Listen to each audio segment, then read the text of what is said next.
My daughter humiliated me in front of her friends, saying I was old and stupid, so I canceled the college that I paid for her.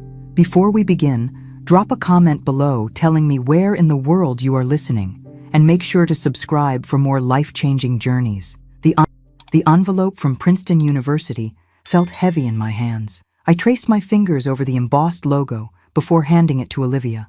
After 19 years of sacrifice, sleepless nights, and second jobs, my daughter's future was sealed inside. I got in! Olivia's scream pierced the kitchen as she danced around. Mom, I got in! Princeton, can you believe it? I couldn't stop the tears.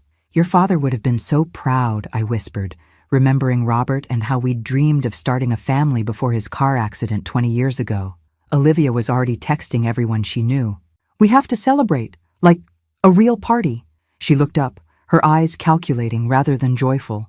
The Henderson twins got into Yale, and their parents rented out Bellini's. Sweetheart, that's a bit out of our price range. I started, mentally reviewing our savings account. Mom, it's Princeton. Her voice took on that edge I'd learned to dread. Do you want me to look pathetic compared to everyone else? It's bad enough I have to say I'm adopted when people ask why my mom is practically a senior citizen. The barb stung, but I pushed it aside like I always did. Of course not, honey. We'll figure something out. 3 weeks later, our modest house was transformed into what Olivia deemed an acceptable celebration venue. I dipped into my emergency fund for catering, decorations, and even hired student bartenders. I stood in the kitchen, arranging hors d'oeuvres, when Olivia burst in with 3 friends from Lakeside Prep. Mom, where are the little shrimp things? She demanded, barely looking at me. Coming right up, I smiled at her friends. Congratulations to all of you on your acceptances. Mrs. Sullivan, your home is lovely, said Emma, the only one who bothered to meet my eyes. Oh God, Mom, don't start with the small talk. Olivia rolled her eyes. Just bring the food out when it's ready. After they left, I leaned against the counter, willing away the hurt. This was Olivia's night. The party was in full swing when I ventured upstairs for more napkins. As I passed the guest bedroom, I heard Olivia's laugh, followed by, "Can you imagine having to explain her to my college friends?" I froze, hand halfway to the doorknob. At least your real mom was probably young and cool. I recognized Brooke Henderson's voice. Like, was she a teen mom or something? I tell everyone my parents were brilliant grad students who died in an accident, Olivia said casually. It's less embarrassing than admitting I was adopted by a desperate old woman who couldn't have kids of her own. The ice in my veins spread to my fingertips. But she's paying for Princeton, right? Another voice asked. That's pretty generous.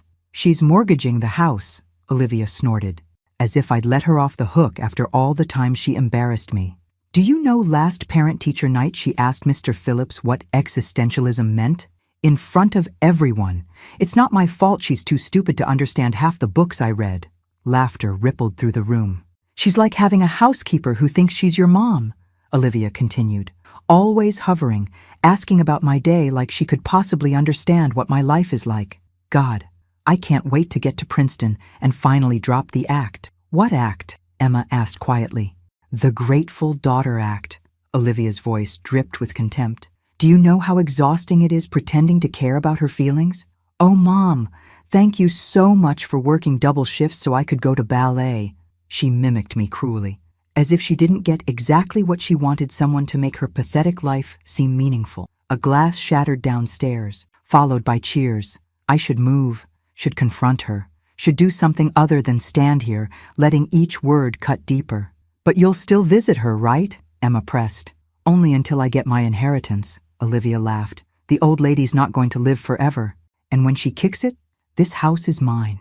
Then I'll finally be free. I backed away silently, retreating to my bedroom.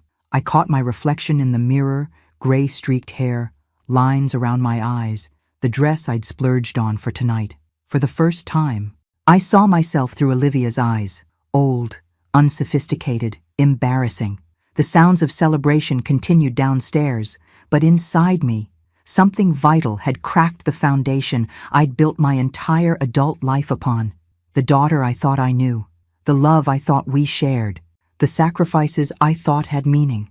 It was all a lie, and I had no idea what to do next. The morning after the party, I cleaned up the aftermath while Olivia slept upstairs. Every champagne flute I washed, every crumpled napkin I collected, felt like evidence of my own naivety. "Mom, is there coffee?" Olivia shuffled in around noon, hair tangled, eyes puffy from too little sleep. I poured her a cup without speaking. "Great party, right?" She scrolled through her phone. "Brooke's mom asked where we catered from." I told her it was the new place downtown, not that cheap deli you actually used. The casual lie struck me differently now. How many others had there been? "Olivia," I said quietly, "we need to talk." "Can't. Meeting Emma for brunch in an hour." She glanced up, finally noticing my expression. "What's wrong with you? You look weird." "I overheard your conversation with your friends last night, in the guest room." The change was instantaneous. Her face shifted from annoyance to calculation in a heartbeat. "What conversation?" she asked carefully. "The one where you called me old and stupid, where you said I was like a housekeeper, where you talked about waiting for me to die so you could get your inheritance." Olivia's laugh was too bright, too rehearsed. "Mom, we were just joking around. You know how girls are, we say crazy things just to sound cool. Do you tell people your real parents were brilliant grad students who died?" Her smile faltered. "I can't believe you're eavesdropping on me at my own celebration party." "Answer the question, Olivia. What does it matter?" She slammed her coffee cup down. "You know how people look at me when they realize I'm adopted, all that fake sympathy and those questions about my real family. It's easier to make something up, something that doesn't include me." "You're being ridiculous." She grabbed her phone. "I don't have time for this. I need to get ready." As she turned to leave, I said, "We need to discuss Princeton." "What's there to discuss? We already decided I'm going." "No, you decided. And I agreed to mortgage the house to make it happen. But now..." Something dangerous flashed in her eyes. "But now what? You're threatening to not pay for college because your feelings are hurt? Grow up." "Mom!" I flinched as if she'd struck me. In 19 years, I'd never heard such naked contempt in her voice. "This isn't about hurt feelings," I said. "This is about realizing I don't know who you are. I'm the same person I've always been." She crossed her arms. "You're just finally paying attention." That admission hung between us, damning in its honesty. "What happened to you?" I whispered. "Nothing happened to me," she spat. "Maybe this is who I've always been, and you were too desperate for someone to love you to notice." The cruelty was so calculated, so precise, I knew instantly she'd thought these words before. "Go to your brunch," I said, my voice eerily calm. "We'll continue this conversation when you get back." "There's nothing to continue." She grabbed her purse. "Just get over it and go back to planning how you'll redecorate my room when I leave for Princeton." After she slammed the door, I sank into a kitchen chair. In the quiet of our home, I tried to reconcile the daughter I thought I knew with the stranger who'd just walked out. I pulled out my phone and called the one person who might help me make sense of this. "Susan, it's Margaret. I need to talk to you about Olivia." My oldest friend hesitated before answering. "I've been waiting for this call for years, Maggie. Remember when Olivia was 16 and she told you I couldn't make your birthday dinner because I was sick?" Susan's voice crackled through the phone. "Yes," I replied, a knot forming in my stomach. "I wasn't sick. She called me that morning and said you wanted to keep it just family because you were feeling sensitive about turning 55. My grip tightened on the phone. "But I specifically asked her to invite you." "That's not all," Susan continued. "Remember when you couldn't attend my sister's funeral because Olivia had that panic attack before her theater performance? Of course, I felt terrible leaving you alone that day. Maggie, I saw her backstage 15 minutes after you called to cancel. She was laughing with her castmates like nothing had happened. The room seemed to tilt. That's not possible. She was hyperventilating. I'm sorry, but it's true. I have more examples if you need them." I didn't need more, but I listened anyway as Susan detailed years of manipulation. Olivia sabotaging my friendship with Anne from book club. Olivia telling my date Richard that I'd described him as financially unstable. Olivia losing birthday gifts from friends and later selling them online. "Why didn't you tell me?" I finally asked. Susan sighed. "I tried, subtly, many times, but you always had an explanation, a justification. After a while, it seemed kinder to let you believe what you needed to believe." After hanging up, I sat motionless at the kitchen table. Then, with sudden determination, I climbed the stairs to Olivia's room. I'd never invaded her privacy before. Now, I opened drawers, checked under the mattress, rifled through her desk. In the back of her closet, I found a shoebox filled with jewelry I thought had been lost years ago. My mother's pearl earrings, the bracelet Robert gave me on our 5th anniversary, even the sapphire pendant that had supposedly been stolen during a break-in. Under her bed was a leather-bound journal with a small lock. The key was on her keychain, the one she'd left behind in her rush. My hands trembled as I opened it, knowing I was crossing a line. The first entry was dated 3 years ago. Another day of playing the perfect daughter. Sometimes I think I deserve an Oscar for this performance. M bought me that stupid laptop for getting straight A's, as if I would accept anything less than top of the line. Told her it would help with college applications, and watched her practically empty her savings account. So predictable. I flipped forward, each page more damning than the last. M thinks I'm at SAT prep on Thursdays, actually going to Tyler's house. His parents are never home, and he always has good stuff. If M ever found out I was drinking, she'd probably cry for days. So pathetic. The most recent entry made my blood run cold.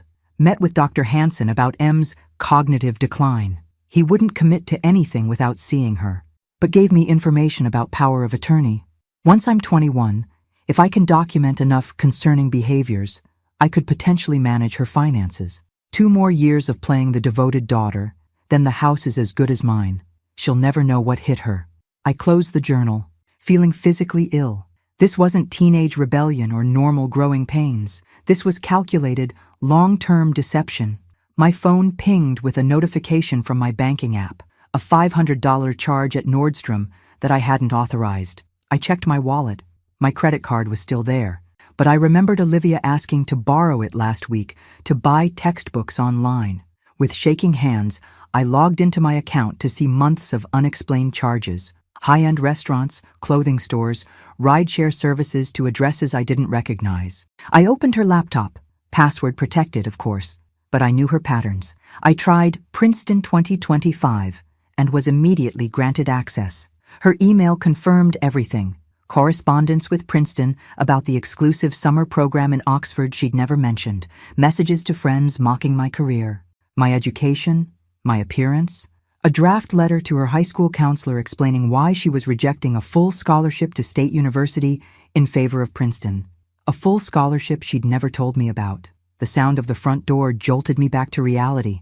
I quickly returned everything to its place and made my way downstairs, a strange calm settling over me. Olivia breezed in, still scrolling through her phone. "Emma says hi," she said without looking up. "Did you have a nice time?" My voice sounded foreign to my own ears. "It was fine. Look, about earlier." "I've been thinking," I interrupted. "You're right. I overreacted." Suspicion flashed across her face, quickly replaced by satisfaction. "Good. I knew you'd see reason. We should start making plans for Princeton. There's so much to do before September." Relief washed over her features. She thought she'd won, just like always. But as I smiled and nodded while she chattered about dorm decorations, I made a silent vow. This would be the last time Olivia Sullivan manipulated me. The game was about to change. The law office of Wilson & Associates occupied the 10th floor of a modest building downtown. Benjamin Wilson, my late husband's friend and our family attorney for 20 years, greeted me with a warm handshake. "Margaret, it's been too long," he said, guiding me to his office. "When you called, you mentioned some unexpected news?" I settled into the chair across from his desk. "Yes, it's about Robert's investment in that tech startup, Neurosync." Ben nodded, recognition crossing his features. "The one you always called his lottery ticket?" "That's the one," I smiled faintly. Robert was so excited about their neural interface technology, even though everyone said it was too speculative. "I remember trying to talk him out of it," Ben admitted. "Not my finest moment as a financial advisor." "Well, I got a call yesterday. Neurosync has been acquired by Mindframe Industries." I slid the paperwork across his desk. Apparently Robert's lottery ticket just paid off. Ben's eyes widened as he reviewed the documents. "Margaret, this is substantial. $560,000, I said, the number still surreal to me. "After taxes. This changes everything for you." "It does," I agreed, "but not in the way you might think." I spent the next hour explaining the situation with Olivia, the overheard conversation, Susan's revelations, the evidence I'd found. Ben listened without interruption, his expression growing increasingly troubled. "I understand your distress," he said finally. But what exactly are you planning to do? That's why I'm here. I need to know my options. Ben leaned back in his chair. Legally, you have no obligation to pay for Olivia's education, especially now that she's 18. The money from NeuroSync is undeniably yours alone. And the mortgage I was about to take out for Princeton can be canceled before anything is finalized. I nodded, a weight lifting from my shoulders. There's something else. I found evidence that Olivia was planning to seek power of attorney over me by documenting false cognitive decline. Ben's expression hardened.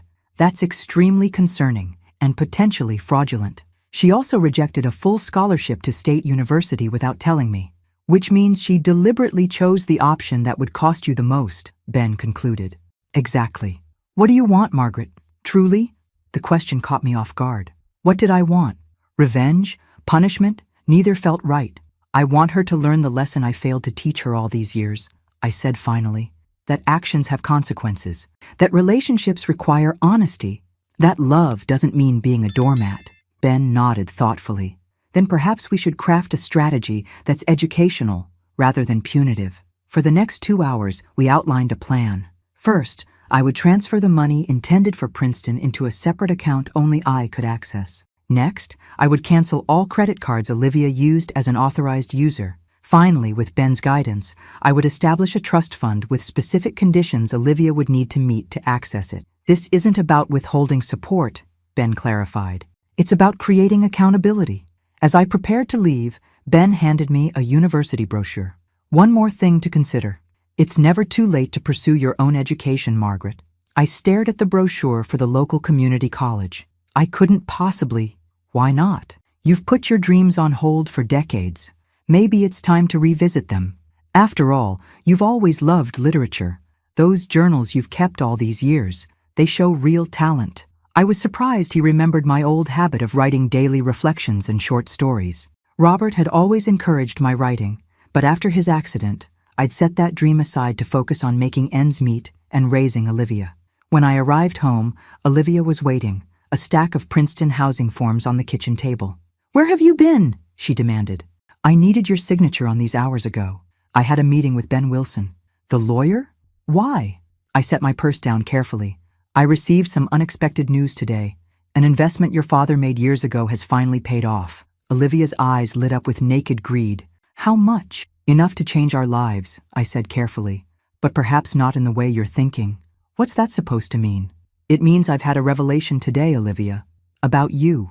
About me. About the relationship we've built on my blind devotion and your calculated manipulation." She froze, then quickly recovered. "Is this about what you overheard again?" "I told you we were just joking." "Stop lying," I said quietly. "I know about the scholarship you rejected.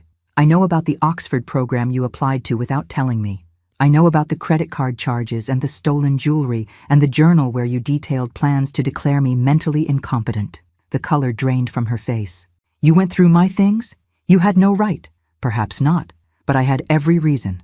"So what now?" she demanded, defiance replacing shock. "You're going to punish me by not paying for Princeton? Ruin my future because I hurt your feelings?" "No," I said calmly. "I'm going to give you exactly what you need, not what you want. And what you need, Olivia, is a lesson in consequences." The confusion on her face would have been comical under different circumstances. "I don't understand." "You will," I promised. "Starting tomorrow." As I climbed the stairs, leaving her staring after me in bewilderment, I realized this was the first conversation we'd ever had where I hadn't yielded to her emotional manipulation. It felt like waking up from a very long sleep. "You're going back to school?" Olivia's voice dripped with disbelief as she stared at the community college enrollment form on the kitchen counter. "For what? It's not like you can start a career at your age." I continued making my coffee, refusing to take the bait. "I've always loved literature. Now I have the time and resources to study it properly." "This is about punishing me, isn't it?" She crossed her arms. "You're using Dad's money for yourself instead of my education." "I'm using my money to improve my life," I corrected gently. Something I should have done years ago. It had been 3 days since our confrontation, 3 days of strategic silence on my part while Olivia cycled between anger, manipulation, and desperate attempts to re-establish the status quo. She'd even made dinner last night, badly burnt lasagna, that I'd praised effusively while watching her calculate her next move. "What about Princeton?" she finally asked, the question I'd been waiting for. "I won't be paying for Princeton." The explosion was immediate. "You can't do this to me. I've already accepted. My friends all know. Do you have any idea how humiliating it would be to attend State University on a full scholarship instead?" I interrupted. "The one you rejected without telling me?" Olivia faltered. "That's different. Princeton opens doors that State never could. Then perhaps you should have been honest about your options, and we could have discussed them like adults." "This is insane," she muttered. "You're punishing me for trying to better myself." "No," I said evenly. "I'm allowing you to experience the natural consequences of dishonesty. There's a difference, so that's it? I just don't go to college?" Her voice cracked, and for a moment, I almost wavered. "You have options," I said, pulling out the folder Ben had helped me prepare. "I've contacted State University. They've agreed to reconsider your scholarship if you apply by the end of the week." Hope flickered in her eyes, quickly replaced by suspicion. "Why would you do that if you're so angry with me?"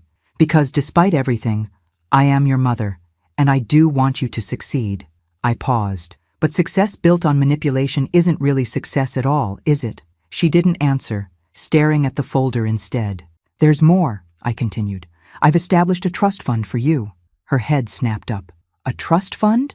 "With conditions," I clarified. "You'll receive a modest monthly stipend for living expenses while you attend college. The bulk of the money will become available after you've maintained full-time employment for 2 years following graduation." "2 years?" she spluttered. That's forever. It's called learning financial independence, something I should have taught you long ago." She paced the kitchen, calculations visibly running behind her eyes. "And if I refuse, then you're welcome to stay here. Contribute to household expenses and attend community college with me," I said mildly. "The choice is entirely yours." Olivia stopped pacing. "You've thought of everything, haven't you? I've had 19 years of making excuses for your behavior. It gives one plenty of time to reflect." She snatched the folder off the table. "I need to think." "Of course," I nodded. "In the meantime, I've canceled all your credit cards and transferred your car insurance to your name. The bills are in the folder." "You can't be serious." "Completely serious," I said. "Oh, and Olivia? The Princeton housing forms you needed me to sign?" I nodded toward the shredder in the corner. I thought it best to eliminate the temptation. After she stormed upstairs, I allowed myself a moment of doubt. Was I being too harsh? Too abrupt in changing the rules of our relationship? My phone rang, displaying Susan's name. "How did it go?" she asked immediately. "About as well as expected," I sighed. "She thinks I'm punishing her." "You're not," Susan said firmly. "You're finally parenting her. There's a difference." "What if she hates me for it?" "She might for a while. But Maggie, she was planning to have you declared incompetent to get your money. If that doesn't justify some tough love, I don't know what does." The doorbell interrupted our conversation. I opened it to find Daniel Matthews, my neighbor from 3 houses down, holding a stack of mail. "These were delivered to my box by mistake," he said with an apologetic smile. "I think the new carrier is still learning the route." "Thank you." "Daniel, would you like to come in for coffee?" The invitation surprised us both. In 5 years of living on the same street, our interactions had been limited to neighborly waves and brief conversations about the weather. "I'd like that," he said, after a moment's hesitation. As we settled in the kitchen, I found myself studying him properly for the first time. A professor of English literature at the community college, according to neighborhood gossip. Divorced, no children, around my age. "You seem different," he observed, accepting the coffee I offered. "Different how?" He considered his answer carefully. "More present somehow. Usually when we talk, it feels like you're halfway somewhere else." The observation was startling in its accuracy. How long had I been living that way, physically present but mentally consumed with Olivia's needs and wants? "I'm making some changes," I said simply. "Good changes, I hope?" I thought about the enrollment form on the counter, the trust documents in Ben's office, the canceled credit cards, and the shredded Princeton paperwork. "Necessary ones," I replied. From upstairs came the sound of a door slamming, followed by muffled cursing, as Olivia discovered another consequence of her actions. The home Wi-Fi password had been changed. Daniel raised an eyebrow. "My daughter is learning some difficult lessons," I explained. "Ah," he nodded. "The famous Olivia. I've seen her coming and going, but never had the pleasure of an introduction." Trust me, pleasure isn't the word I'd use right now. He laughed, and I found myself joining him, the first genuine laughter I'd experienced in days. You know, he said, glancing at the enrollment form. I teach Introduction to American Literature at the college, Tuesday and Thursday evenings. Are you recruiting potential students, Professor Matthews? Just offering information, he smiled. The class has a good mix of traditional and returning students. You might find it interesting. As he left, I realized what had been missing from our brief interaction, the constant calculation of how each word and gesture would impact someone else's emotional state. The exhausting vigilance I'd maintained for years with Olivia. Talking with Daniel had been easy, natural, refreshing. I picked up the enrollment form. Decision made. Whatever happened with Olivia, whether she chose state university or community college, whether she eventually understood my actions or resented them forever, I would no longer structure my entire existence around her reactions. For the first time in decades, I was making a choice solely for myself, and it felt like breathing after years underwater. 6 weeks later, I sat in Professor Matthews's classroom, heart pounding as he returned our first analytical essays. The red A on my paper sent a thrill of accomplishment through me that I hadn't experienced in years. Excellent insights on Fitzgerald's use of symbolism. Margaret, Daniel Professor Matthews in this context, commented as he passed my desk. Your perspective on the green light was particularly refreshing. Heat rose to my cheeks at the praise. At 58, I was old enough to be the mother of most students in the class, yet here I was, blushing like a schoolgirl. Don't forget, your group presentations on Hemingway are next Tuesday, Daniel reminded the class as we packed up. Margaret, could I speak with you for a moment? I approached his desk, clutching my essay. How are things at home? He asked quietly. He knew the broad strokes of my situation with Olivia. Over coffee after that first visit, I'd found myself unexpectedly unburdening to this near stranger who listened without judgment. Tense, I admitted. She's accepted the scholarship at State, but is treating it like exile to Siberia. Every conversation becomes a referendum on how I've ruined her life. Daniel nodded sympathetically. The hardest lessons are rarely appreciated in the moment. I keep wondering if I'm being too harsh. From what you've told me, you're finally being appropriately firm after years of enabling behavior that wasn't serving either of you. His validation eased the persistent guilt I'd been carrying. Thank you. I needed to hear that. That's not why I asked you to stay, though. He smiled, suddenly seeming almost nervous. The English department is hosting a lecture series on Gothic literature next month. I wondered if you might be interested in attending. As your student? I clarified, my heart inexplicably racing. As my guest, he specified, outside of our academic relationship. Wouldn't that create a conflict of interest? I asked, genuinely concerned. Daniel nodded. I've already spoken with the department chair. If you're comfortable with it, another professor would grade your remaining assignments this semester to avoid any ethical issues. His thoughtfulness touched me. You've really considered this. I have, he admitted. I value our intellectual connection too much to compromise it with impropriety. In that case, I'd like that very much. Walking to my car, I caught my reflection in a storefront window and paused. When had I started standing straighter? When had the perpetual worry lines between my brows softened? When had I last purchased clothes for myself, not on clearance? The woman looking back at me was still recognizably Margaret Sullivan, but something fundamental had shifted, a confidence that came not from external validation, but from rediscovering my own worth. At home, Olivia sat at the kitchen table surrounded by paperwork, scowling at her laptop. State's honors housing is already full, she announced without preamble.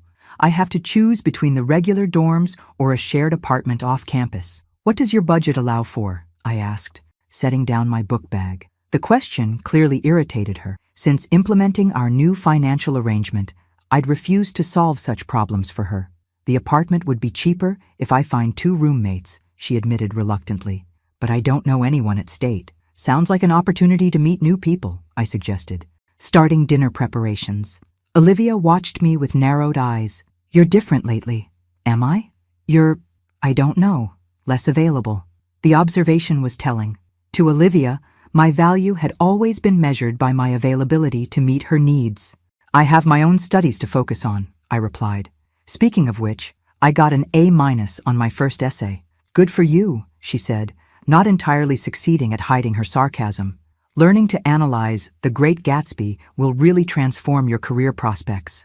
Rather than rise to the bait, I simply continued chopping vegetables. Actually, I've been invited to a lecture series on Gothic literature next month. Thrilling, she rolled her eyes. With Professor Matthews. Something in my tone made her look up sharply. Wait, like a date? Yes, I said simply. You're dating my literature professor? Confusion warred with disgust on her face. He's not your professor, and yes, I'm exploring the possibility. That's weird, is it? I kept my tone light. I'm a single woman enjoying intellectual conversation with a man who shares my interests. Seems perfectly normal to me. You're almost 60. 58, I corrected, which means I potentially have decades of life ahead of me. Did you expect me to spend them all alone once you left for college? She had no answer for that. The truth was, she had never considered my life beyond its utility to hers. Whatever, she finally muttered, returning to her laptop.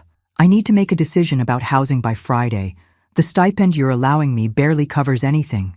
It covers necessities, I pointed out. If you want extras, you might consider a part-time job. A job? She looked genuinely shocked. While taking a full course load? Millions of students manage it every semester. This is punishment, she declared. You're deliberately making things difficult for me. No, Olivia, I'm introducing you to reality. I set down my knife. The reality most young adults face: balancing responsibilities, making financial decisions, experiencing consequences. All because you overheard one stupid conversation. That conversation was just the catalyst, I said quietly. This is about 19 years of patterns I should have addressed long ago. Our eyes met across the kitchen, and for a brief moment, something like understanding flickered in hers. Then her phone chimed, breaking the connection. It's Tyler, she said, checking the message. He got into state, too. Says he needs a roommate. Male roommate? I raised an eyebrow. Is that wise? She rolled her eyes. Tyler's gay, Mom. But thanks for the 1950s morality check. If he's reliable and respectful, it could be a good solution, I offered, refusing to be baited. Olivia seemed thrown by my reasonable response. She'd clearly expected opposition she could rail against. I'll tell him maybe, she said cautiously, as if waiting for the catch. The doorbell rang, and Olivia answered it before I could move. Susan's voice drifted from the entryway, followed by her appearance in the kitchen doorway. Book club night, she announced, holding up a bottle of wine. I brought the Pinot you like. Book club? Olivia echoed. First Thursday of the month, I explained, wiping my hands on a towel. We're discussing Rebecca tonight. Since when do you have a book club? Since 4 weeks ago, Susan supplied cheerfully. Your mom's analysis has been eye-opening. Apparently studying literature formally gives one quite the critical perspective. The look of complete bewilderment on Olivia's face might have been comical under different circumstances. She was watching her carefully constructed image of me, the predictable, manipulable doormat, crumble in real time. I made chicken for dinner, I told her. Help yourself whenever you're hungry. We'll be in the living room. As Susan and I left the kitchen, I heard Olivia's baffled murmur, "Who are you?" The question echoed in my mind as I greeted the 3 other women in our newly formed book club. Who was I, now that I was becoming the person I might have been all along, if I hadn't lost myself in the consuming role of Olivia's mother? I was still discovering the answer, one day at a time, and for the first time in decades, the uncertainty felt exhilarating rather than terrifying. You're not even listening to me, Olivia's voice escalated, filling the kitchen with her frustration. I heard every word, I replied calmly, looking up from my textbook. You don't want to attend States orientation because it conflicts with Brooke Henderson's Hamptons weekend. I simply asked if missing the official welcome events was wise. This isn't about orientation. This is about you controlling every aspect of my life now. I closed my book. No, Olivia.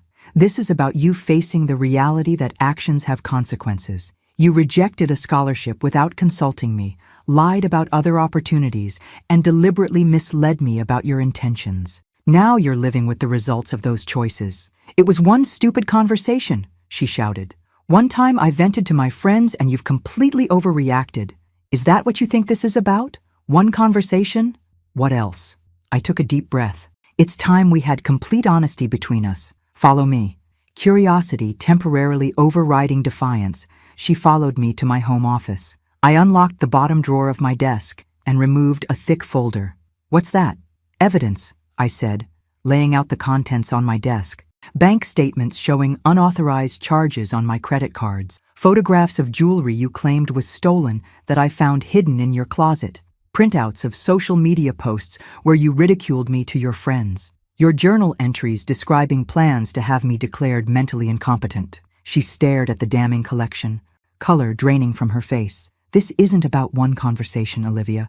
It's about a pattern of deception and manipulation that I enabled for years." "You went through my private things," she whispered, unable to muster her usual indignation in the face of such overwhelming evidence. "Yes," I acknowledged. "After 19 years of respecting boundaries, you consistently violated." "So what now?" she demanded, anger returning. "You've got your file of evidence. Are you throwing me out? Disowning me?" "No," I said gently. "I'm giving you the gift I should have given you years ago, the chance to become a responsible, ethical adult. By controlling my money? By forcing me to go to state instead of Princeton? That's your idea of a gift? By allowing you to experience natural consequences rather than shielding you from them," I corrected. "Princeton was never your right. It was a privilege you hadn't earned." "Hadn't earned?" she scoffed. "I had the grades. I got accepted. And you lied about your alternatives, manipulated me into financial arrangements that would have crippled my future, and showed contempt for the very person you expected to fund your ambitions." I gathered the papers back into the folder. "That's not earning anything, Olivia. That's exploiting someone's love for you." She fell silent, a flicker of something like shame crossing her features before hardening into resentment. "So that's it? We're done? You've made your point?" "We're not done. We're just beginning a new chapter." I handed her an envelope. "This came for you today, from State." She opened it reluctantly, scanning the contents. "They want me to apply for their honors literature program," she said, confusion evident. "But I'm pre-law. They were impressed by your essay. Professor Winters, the department chair, thought you showed particular promise in literary analysis." "How would he even see my application essay?" I hesitated. "I may have shown it to Daniel Professor Matthews, who shared it with colleagues. He thought your writing was exceptional." "You did what?" Her indignation was immediate. "That was private. It was a college application essay, Olivia, not a diary entry. And it's resulted in an opportunity you wouldn't have had otherwise. An opportunity I don't want. I'm pre-law, not some English major." "Then decline," I said simply. "But consider why you're so set on law. Is it because you're passionate about it, or because it fits the narrative you've constructed about your future?" She stared at me, momentarily speechless. It was perhaps the first time I'd directly challenged the carefully curated image she'd built of herself. "You don't know me at all," she finally said. "I know you better than you think," I countered. "I know you've been writing short stories since you were 12, stories you hide in a folder labeled Calc Notes on your laptop. I know you spend hours analyzing film adaptations of classic novels, but tell everyone you're watching for the costumes. I know you light up when discussing character motivations, but force yourself to sound equally enthusiastic about constitutional law." Her expression shifted from defiance to vulnerability so quickly it stole my breath. For a brief moment, my actual daughter, not the calculated persona she'd perfected, looked back at me. "When did you figure all that out?" she asked quietly. "I've always seen you, Olivia, even when you thought I was blind to everything but my own need for your approval." She swallowed hard. "It doesn't matter anyway. Literature doesn't pay the bills. Neither does an undergraduate degree in political science," I pointed out. "Law school comes after, regardless of your major." She fingered the invitation, conflict evident in her expression. "I'd still be stuck at State, where you'd have a chance to define yourself on your own terms, not through the prestige of an institution." "Is that what you're doing? Redefining yourself?" The question held no sarcasm for once. "I'm rediscovering the person I set aside to become what I thought you needed," I corrected. "There's a difference. And if I refuse your terms, if I try to find another way to Princeton, that's your choice. But my terms regarding financial support won't change." She crumpled the honors program invitation in her fist. "This isn't fair." "It's perfectly fair," I said quietly. "It's simply not what you wanted." "I hate this," she whispered, and for the first time in our confrontation, I glimpsed genuine emotion rather than tactical display. "I hate feeling trapped. That's not a pleasant feeling, is it? Now imagine how I felt when I discovered your plans to have me declared incompetent so you could access my assets." She flinched as if physically struck. "I should never have written that down," she muttered. "The problem isn't that you wrote it down, Olivia. The problem is that you thought it at all." She paced the small office, agitation evident in every movement. "So what am I supposed to do now? Just surrender? Accept defeat?" "This isn't a battle," I said. "It's a crossroads. You can continue fighting against consequences or learn from them. You can cling to a version of your life that requires manipulating others, or you can begin building something authentic." Easy for you to say.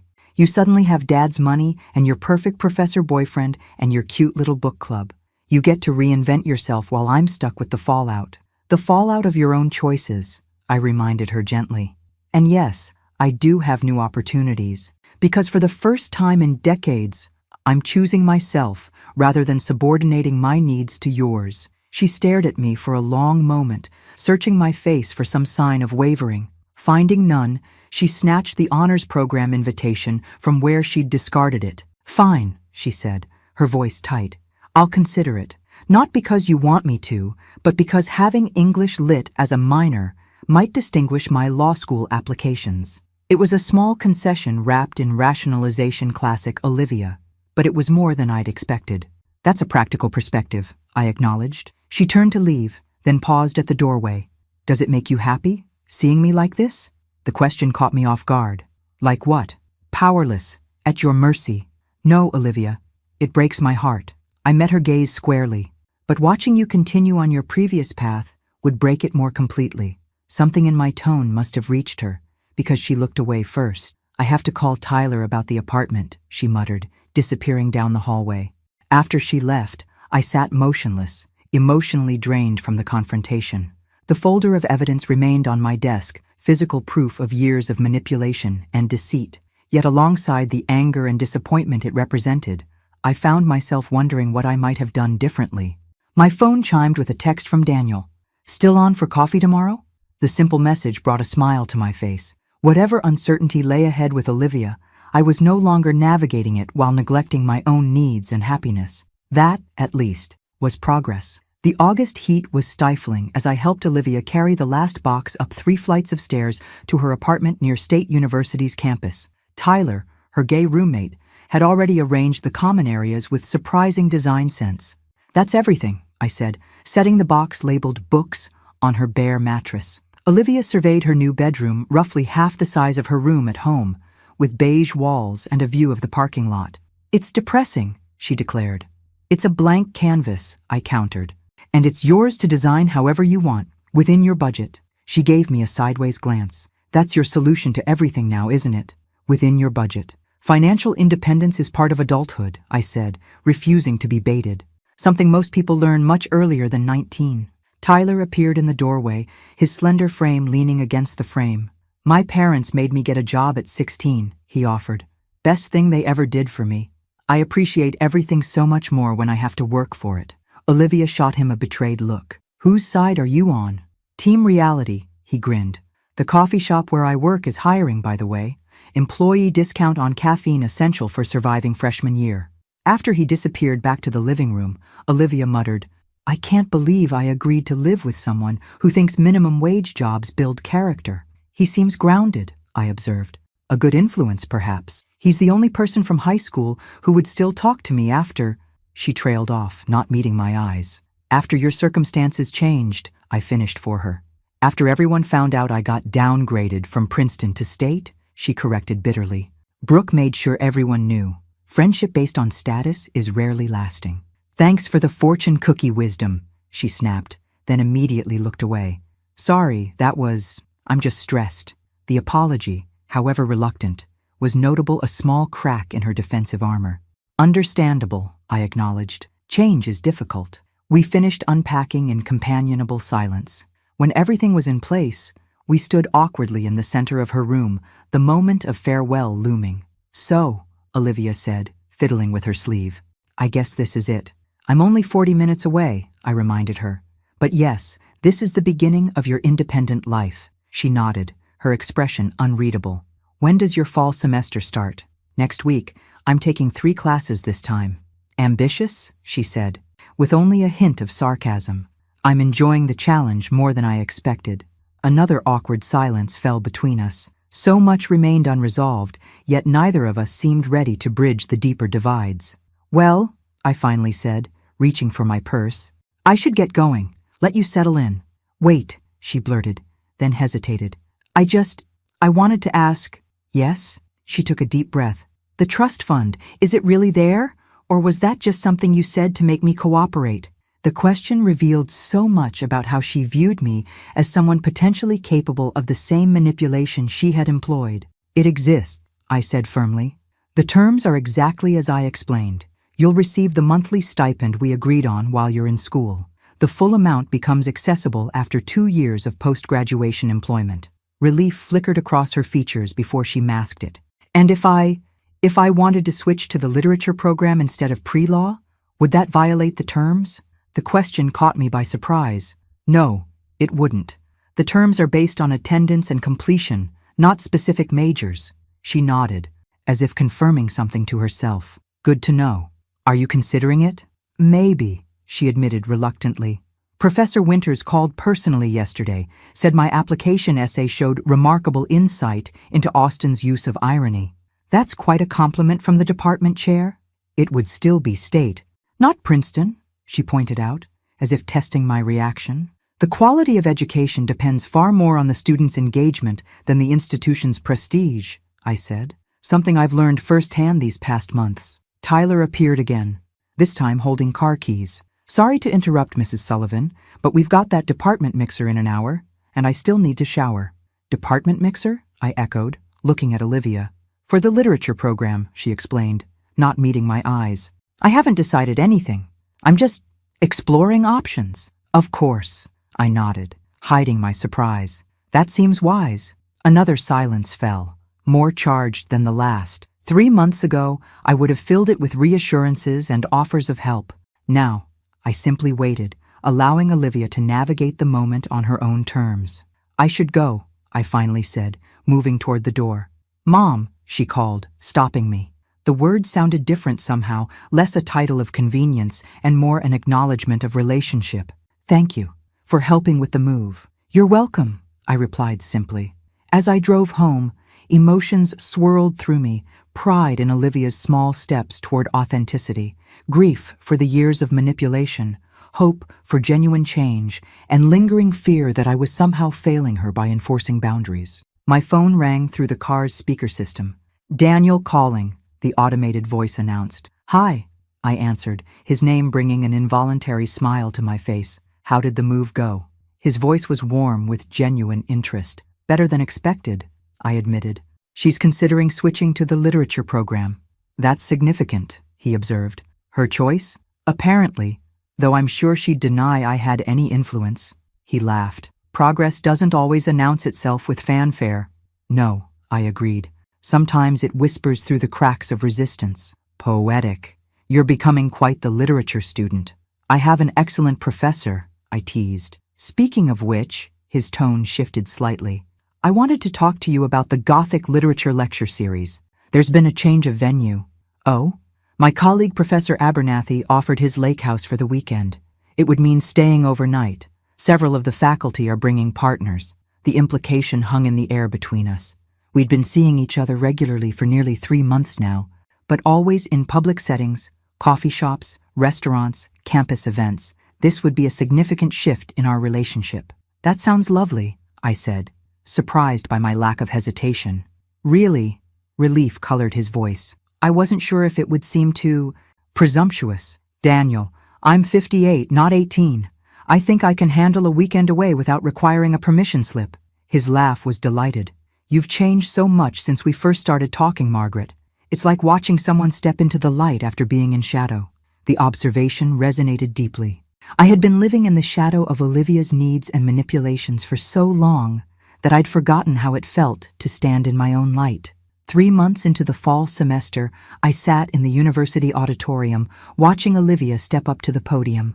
As one of 2 freshmen selected to present at the literature department's undergraduate symposium, she looked both terrified and exhilarated. Good afternoon, she began, her voice wavering slightly before finding its strength. My paper explores the parallels between economic dependency and emotional manipulation in Jane Austen's Mansfield Park and Charlotte Perkins Gilman's The Yellow Wallpaper. Pride swelled in my chest as she articulated her analysis with growing confidence. Something about her seemed different, not just her appearance, though she'd abandoned her expensive highlights and designer clothes for a simpler style, but something in her bearing. There was an authenticity to her enthusiasm that I hadn't witnessed in years. Tyler sat beside me, occasionally snapping photos for what he called the roommate archives. In the 3 months they'd lived together, he'd become an unexpected ally in Olivia's transformation.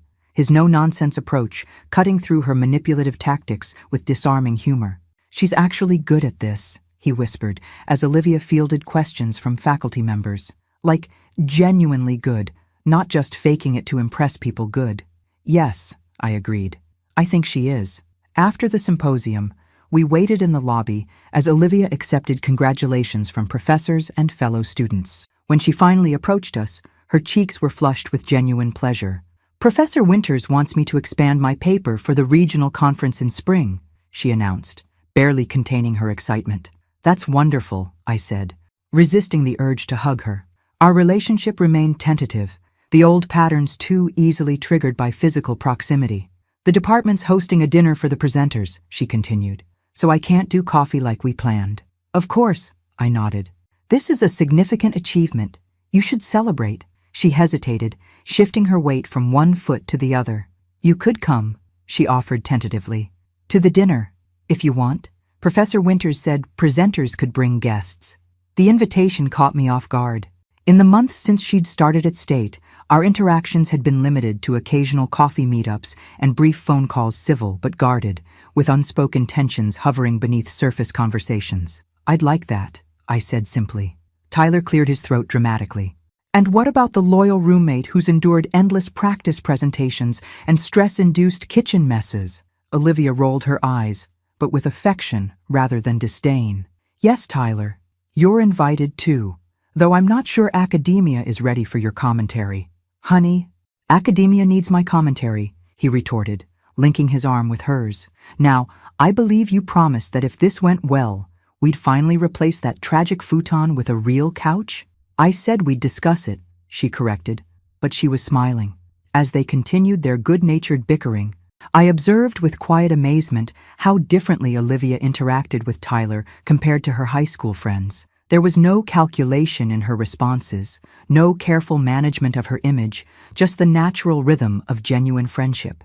The department dinner proved equally revealing. Seated at a round table with Olivia, Tyler, and several faculty members, I watched my daughter engage in earnest academic discussion, her perspectives thoughtful rather than performative. When Professor Winters inquired about her pre-law background, she answered with unexpected candor. "I was never actually interested in law," she admitted. "It just seemed prestigious and guaranteed to impress people." "And literature doesn't?" he asked with a raised eyebrow. "Not in the same way," she shrugged. "But I'm finding I care less about impressing people these days." Her eyes flickered to me as she spoke, a moment of silent acknowledgement passing between us. Later, as Tyler engaged the professors in a spirited debate about film adaptations, Olivia leaned toward me. "I ran into Brooke Henderson yesterday," she said quietly. "How was that?" "Weird." She traced the rim of her water glass. She was all fake nice, asking about State with this poor you expression. Then she started talking about all the amazing connections she's making at Princeton. "And how did that make you feel?" I asked carefully. Olivia considered the question seriously. 6 months ago, it would have devastated me, she admitted. But yesterday I just felt sorry for her. All she talked about was who she knows and which exclusive events she's been invited to.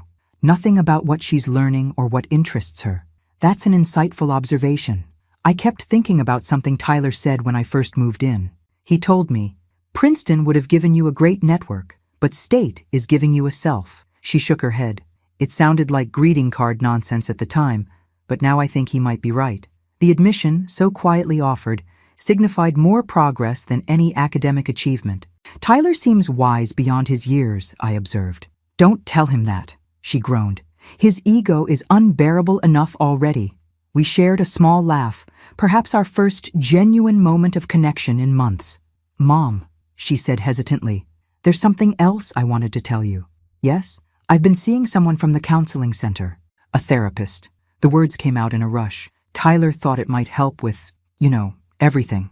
That's a courageous step, I said carefully, hiding my surprise. We've been talking about attachment issues and adoption trauma. She avoided my gaze. Dr. Mercer thinks some of my behaviors might stem from early childhood experiences of abandonment.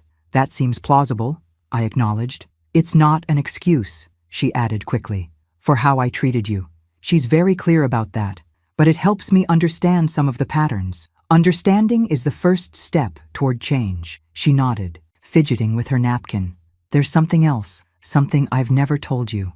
I waited, giving her space to continue at her own pace. When I was 14, I found those letters from the adoption agency, she said, her voice dropping to near whisper. The ones that mentioned I'd been returned by 3 previous families. My heart clenched. Olivia. I only saw fragments enough to piece together that I wasn't anyone's first choice, or second, or third. She swallowed hard. I convinced myself you only kept me because you were desperate and had no better options. That wasn't true, I said gently. I chose you specifically, Olivia. Your file was the only one I requested to see. Surprise flickered across her face. Why? The question transported me back 19 years, to the small office where I'd first seen her photograph, a solemn-eyed child with defensive posture and wary expression. Because the social worker described you as challenging but brilliant. Because your eyes held questions I wanted to help answer. Because when every other prospective parent saw problems, I saw potential. She blinked rapidly, emotion breaking through her carefully maintained composure. I've been awful to you, she whispered. At times, I agreed, not sugarcoating the truth. And I enabled behaviors I should have addressed years ago. We both have healing to do. Tyler's laugh drew our attention back to the wider table conversation, providing a welcome respite from the intensity of our exchange. Olivia discreetly wiped her eyes before rejoining the discussion, her academic persona slipping back into place like a comfortable garment rather than a deceptive mask. As I drove home later that evening, I realized something profound had shifted between us. Not forgiveness that would require more time and conversation, but understanding. A tentative bridge spanning the chasm of hurt and deception that had defined our relationship for too long. My phone beeped with a text message at a stoplight. I expected Daniel, who was attending a conference in Chicago, but instead saw Olivia's name. Thank you for coming tonight. It meant more than I can say. Simple words that would have seemed insignificant months ago now carried the weight of genuine emotion. And for the first time in years, I allowed myself to hope that perhaps, beneath the layers of manipulation and calculation, my daughter was finding her authentic self at last. I still can't believe you're making me do this, Olivia muttered as we walked across the crowded hotel lobby. I'm not making you do anything, I reminded her. I merely suggested it might be healing. You agreed. Momentary insanity, she grumbled, but there was no real heat in her complaint. The Celebrating Women in Literature benefit had been Daniel's suggestion, a prestigious annual event that brought together academics, publishers, and literary figures from across the region. This year's gathering held special significance for me. My recently published collection of personal essays was among those selected for recognition. There she is, Daniel said warmly, appearing at my side. The woman of the hour. Hardly, I demurred, though pleasure at his pride warmed me through. I'm just one of 20 authors being acknowledged, the only first-time author, he corrected, placing a gentle kiss on my cheek. That makes you special. Olivia watched our interaction with a slightly bemused expression. Though she'd gradually accepted Daniel's place in my life over the past year, she still seemed surprised by outward displays of affection between us. Professor Matthews, she acknowledged with a nod that was almost respectful. Olivia, he returned with a smile, your mother tells me your research paper was accepted for publication in the undergraduate journal. Congratulations. She couldn't quite hide her pride. It's not a big deal. Publishing as a sophomore is absolutely a big deal, he countered, especially in a peer-reviewed journal. Before she could respond, a familiar voice called my name. I turned to see Susan approaching, elegant in a navy dress I'd helped her select for the occasion. There's my literary star, she beamed, embracing me tightly. I've already told everyone at my table that I knew you when you were just a harried mom with a secret notebook of stories. Hardly a star, I protested. But thank you for coming. As we settled in, I scanned the room out of habit, noting the elegant decorations and diverse attendees. My gaze stopped abruptly on a familiar face 3 tables away. Brooke Henderson sat with her parents, her expression sour as her mother chatted animatedly with table mates. When she noticed my gaze, her eyes widened in recognition before she deliberately looked away. Olivia followed my line of sight. "Great," she muttered. "The Henderson family is here." "Mrs. Henderson serves on the Literary Foundation's board," Daniel explained. "Political appointment, she gives large donations, but has limited interest in actual literature." "That tracks," Olivia said dryly. Throughout dinner, I caught Brooke stealing glances at our table, her curiosity evident despite her affected disinterest. When the awards portion of the evening began, she leaned forward attentively as the foundation director announced each honored author. "Our next recognition goes to a remarkable new voice in personal essay," the director announced. "Margaret Sullivan's collection, Second Chapters, chronicles her journey from devoted single mother to rediscovering her own identity in middle age. Please welcome Margaret to receive her award." The applause that accompanied my walk to the stage was surreal acknowledgement from literary peers for words I'd hidden in private notebooks for decades. "Thank you," I said simply when handed the elegant crystal award. For most of my adult life, I defined myself through one primary role model. It was only when that role was challenged that I discovered the person who existed beyond it. Second Chapters is dedicated to anyone who has ever wondered if it's too late to reimagine their story. It never is. The brief speech earned warm applause as I returned to our table. Daniel squeezed my hand, his pride palpable, while Susan discreetly wiped tears. Olivia's reaction surprised me, most genuine admiration, mixed with something that looked almost like regret. "Congratulations," she said quietly. "It's really good, Mom. The book. I mean it." The acknowledgement from the daughter who'd once mocked my intelligence was perhaps more meaningful than the award itself. As the ceremony concluded and guests began to mingle, Mrs. Henderson approached our table, Brooke reluctantly in tow. "Margaret Sullivan," she exclaimed with practiced charm, "your essay collection was simply marvelous, so raw and honest about the sacrifices of motherhood." "Thank you," I replied politely. "And Olivia," her gaze shifted to my daughter. "Brooke tells me you're at State now. How nice." The slight pause conveyed volumes about her assessment of State compared to Princeton. "It's been transformative," Olivia replied with unexpected poise. "The literature program is exceptional." "Literature?" Mrs. Henderson's perfectly shaped eyebrows rose. "I thought you were pre-law." "I discovered my actual passion rather than following a prescribed path," Olivia said, her voice steady. "State's program has given me opportunities I wouldn't have found elsewhere." Brooke's expression soured further. "Like what?" "Publishing research as a sophomore, for one," Daniel interjected smoothly.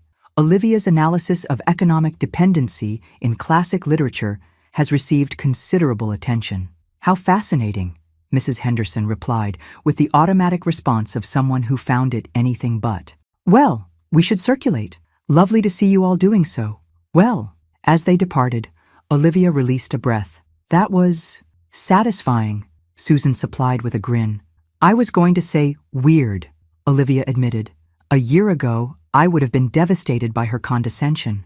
Now, it just seems sad." "Progress," Daniel noted. The evening continued with introductions to publishers, academics, and fellow writers, a world I'd never imagined myself occupying. Through it all, Olivia remained by my side, observing with quiet interest rather than the resentment I might have expected from her former self. As the event wound down, we found ourselves in a quiet corner of the lobby, waiting for the valet to bring our cars. "Thank you for coming tonight," I told Olivia. "It meant a lot to have you here." She shrugged, but the gesture lacked its former dismissiveness. "It was interesting, seeing you in this world. You seem different." "Different how?" "I don't know. More solid somehow, like you're fully present in your skin." She looked away. "It's strange, realizing your parent is an actual person with their own life and interests." The observation revealed just how far she'd come from the self-centered teenager who'd seen me only as an extension of her needs. "It's part of growing up," I said gently, recognizing that parents are people too. "I guess," she hesitated. "Would you have found this path if things hadn't changed between us?" The question was perceptive and surprisingly self-aware. "I don't know," I answered honestly. Sometimes it takes a seismic disruption to reveal new possibilities. She nodded slowly. I'm sorry it had to happen that way. The apology, simple but sincere, hung between us, neither fully sufficient nor entirely necessary. We both understood that our journey had been complex, the fault lines running in both directions. We're here now, I said finally, both finding our paths. Daniel and Susan joined us as the valet arrived with our cars. Goodbyes were exchanged, plans made for Susan's upcoming birthday dinner. As Olivia prepared to leave in her modest used car, purchased with her earnings from the coffee shop job she'd initially resisted, she paused. I'm proud of you, Mom, she said quietly, for the book, for everything. The words so unexpected from the daughter who'd once dismissed me as intellectually inferior brought tears to my eyes. I'm proud of you too, I replied, more than you know. Driving home with Daniel, I reflected on the evening's significance, not just the professional recognition, but the public affirmation of the changes both Olivia and I had undergone. You're quiet, Daniel observed, reaching for my hand. Just thinking about how much has changed in 2 years, I said. For both of us. For the better? I considered the question carefully. Yes, despite the pain, despite the difficult conversations and adjustments, undeniably for the better. The email arrived on an ordinary Tuesday morning, nestled between a faculty newsletter and a reminder about Daniel's upcoming birthday. From Olivia Sullivan. Subject, can we talk? Mom, I've been working through some difficult material in therapy lately, and Dr. Mercer suggested it might be helpful to have a structured conversation with you. If you're willing, I'd like to come home this weekend. Just us, no Daniel, no Tyler, no distractions. There are things I need to say properly and questions I need to ask. I understand if this is too much or if you need time to consider. Olivia. The formal tone, so unlike our recent text exchanges, sent a ripple of apprehension through me. After nearly 2 years of gradual rebuilding, our relationship had reached a place of cautious stability.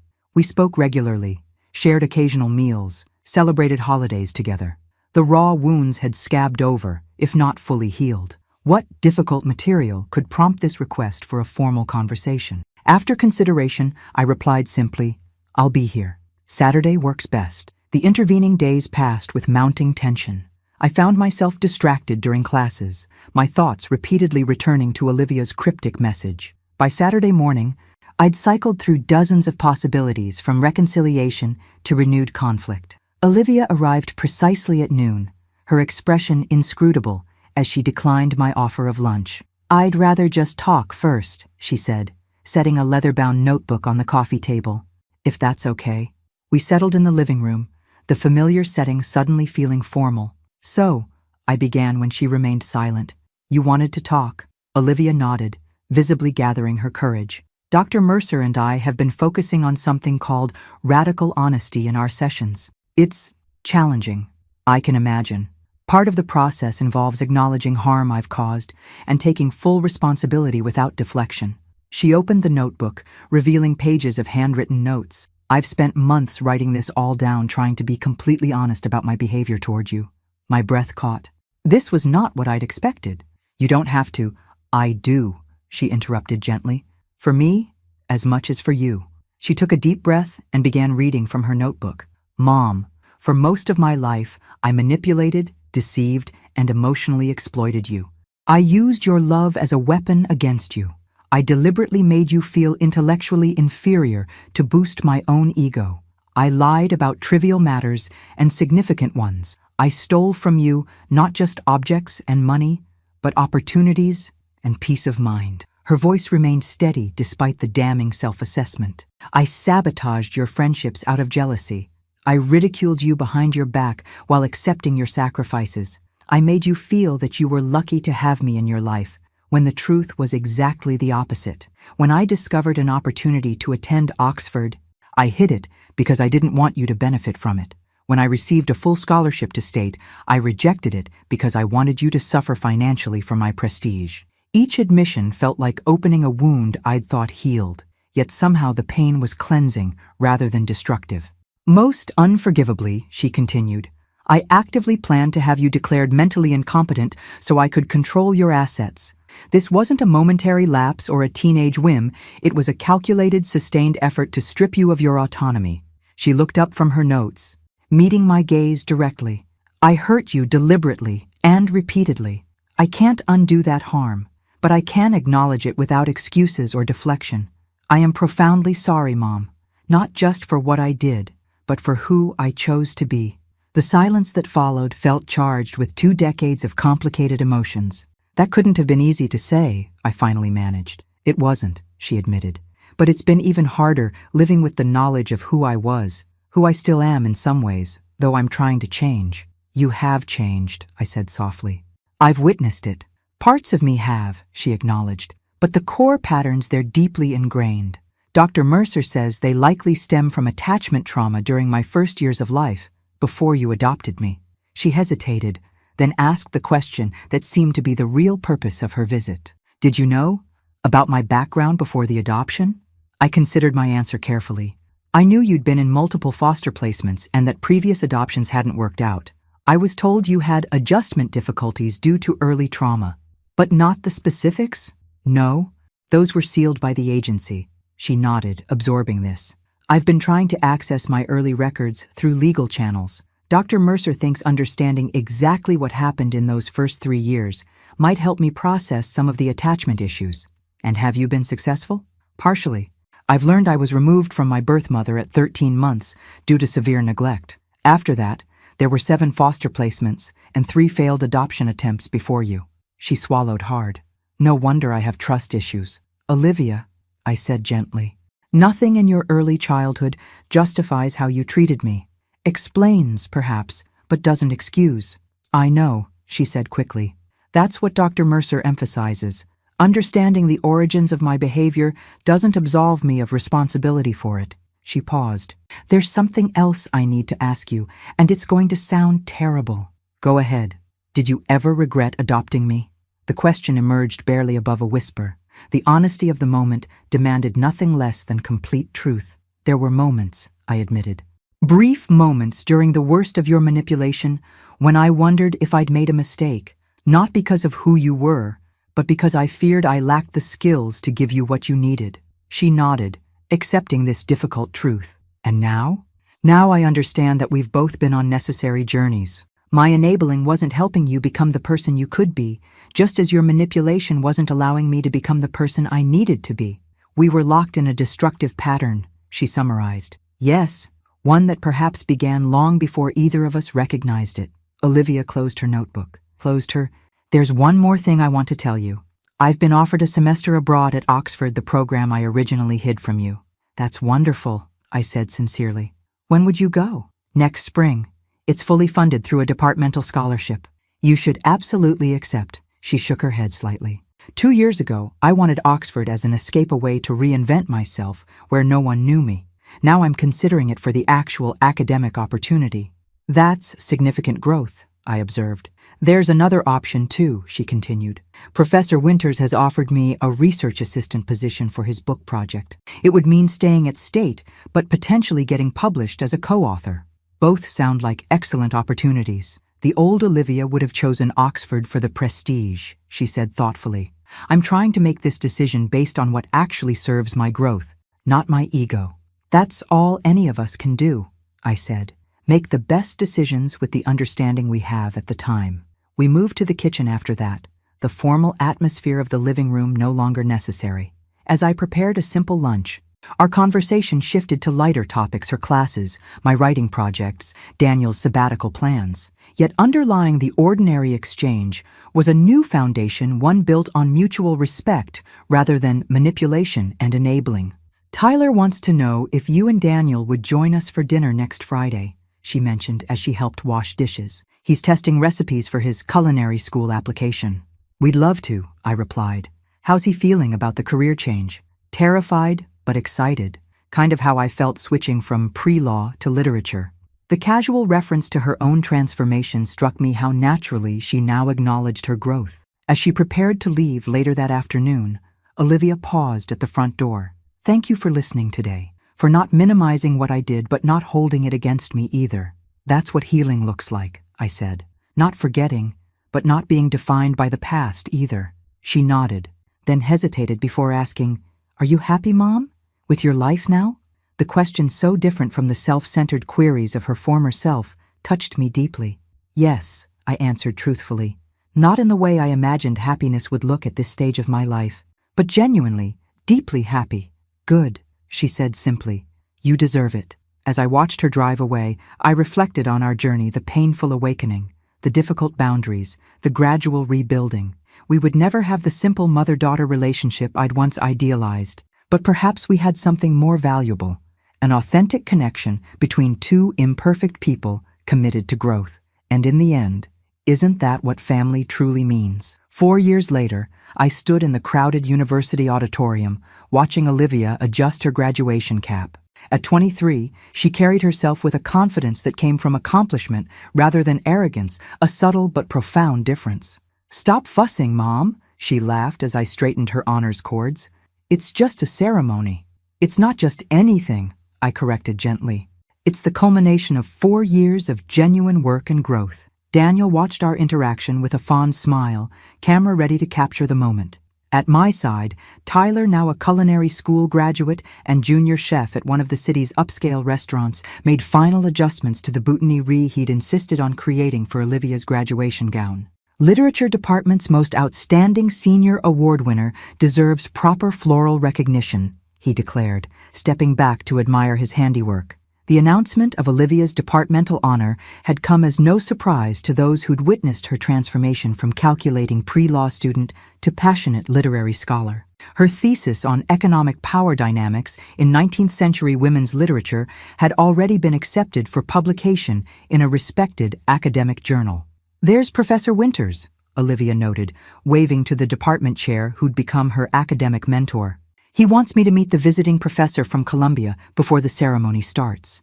As she made her way through the crowd, I marveled at the natural ease with which she now navigated academic spaces, not as performance or strategy, but as genuine engagement. "Penny for your thoughts," Daniel said, slipping his arm around my waist. "Just reflecting on how far we've come," I replied. All of us. My own journey had unfolded alongside Olivia's. The essay collection that had brought unexpected recognition 3 years ago had led to a teaching position at the community college, then a book contract for a work exploring late-life reinvention. At 62, I'd found my voice as both writer and educator, roles I'd never imagined in my former life. Daniel and I had married in a small ceremony last year, blending our lives with the comfortable familiarity of people who'd found partnership in middle age. The ring on my finger still occasionally surprised me, a symbol of a chapter I'd thought permanently closed after Robert's accident. "Mrs. Matthews?" I turned to find Brooke Henderson approaching, her expression uncharacteristically hesitant. We hadn't spoken since the literary benefit 3 years earlier. "Ms. Henderson," I acknowledged with polite surprise. "Are you here for the graduation?" "My cousin is receiving her master's," she explained. "I saw you across the room and, well, I wanted to say hello." An awkward silence fell between us, years of unspoken history hanging in the air. "How is Princeton?" Daniel asked diplomatically. "I actually transferred after sophomore year," she admitted, "to NYU. Princeton wasn't what I expected." The revelation surprised me. "I hope you found what you were looking for at NYU." "I did. Eventually." She glanced toward where Olivia stood chatting animatedly with faculty members. "Olivia seems to have thrived here." "She found her path," I agreed. Brooke nodded, something like regret crossing her features. "I should have been a better friend to her." "To both of you, really." The simple acknowledgement was unexpected. "We all make mistakes in our youth," I offered, not unkindly. "Some more than others," she said ruefully. "Anyway, I just wanted to say congratulations. To Olivia on her graduation, and to you on your new book. My mother has it on her nightstand." After she departed, Daniel squeezed my hand. "That was generous of you." "Life's too short for holding grudges," I replied, "especially when people show genuine change."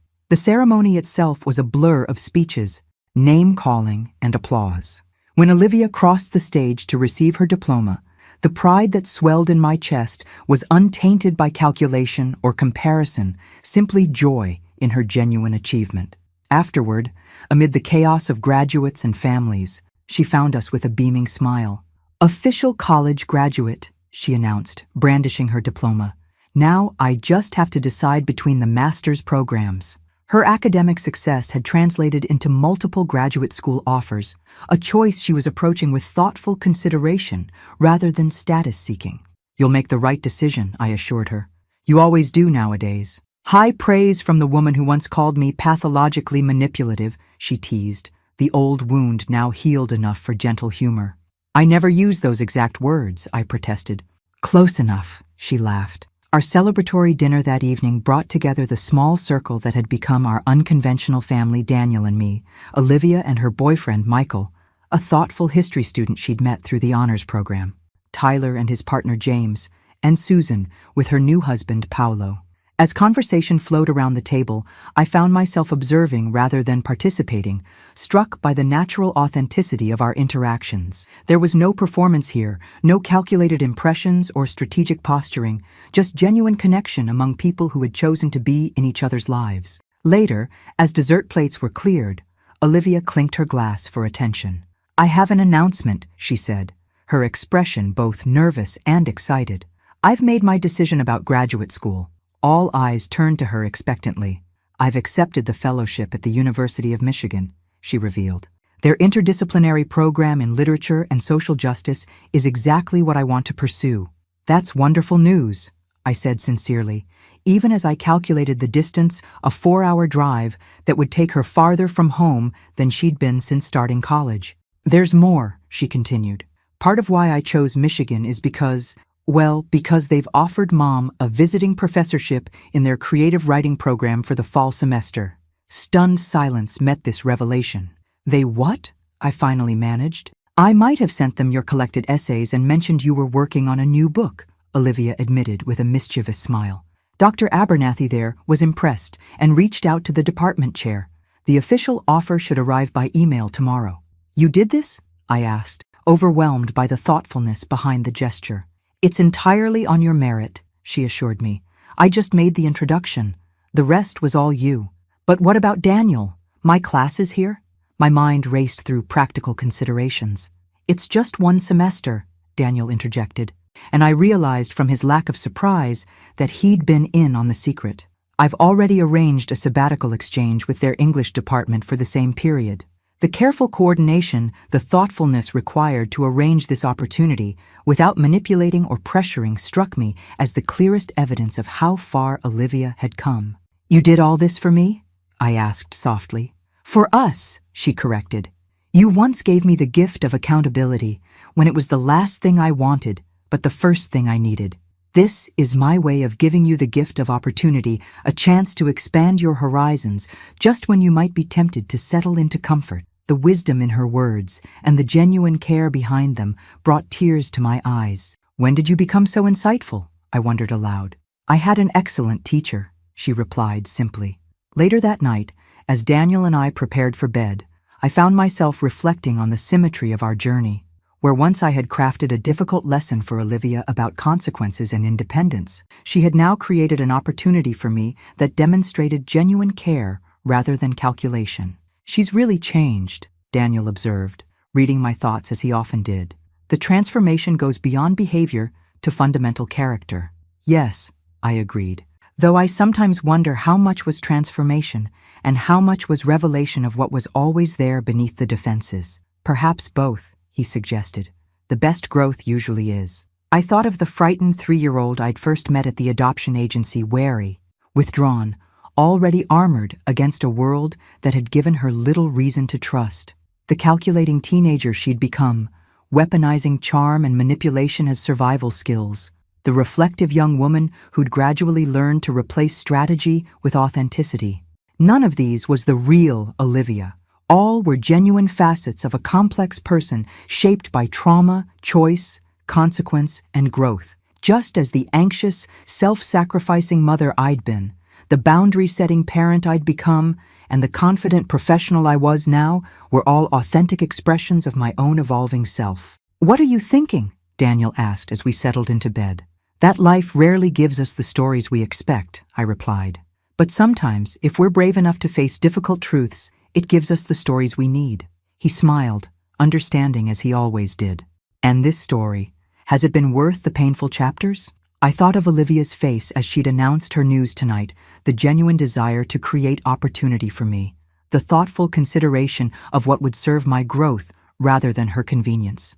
How far we'd both come from that devastating party where I'd overheard her cruel dismissal.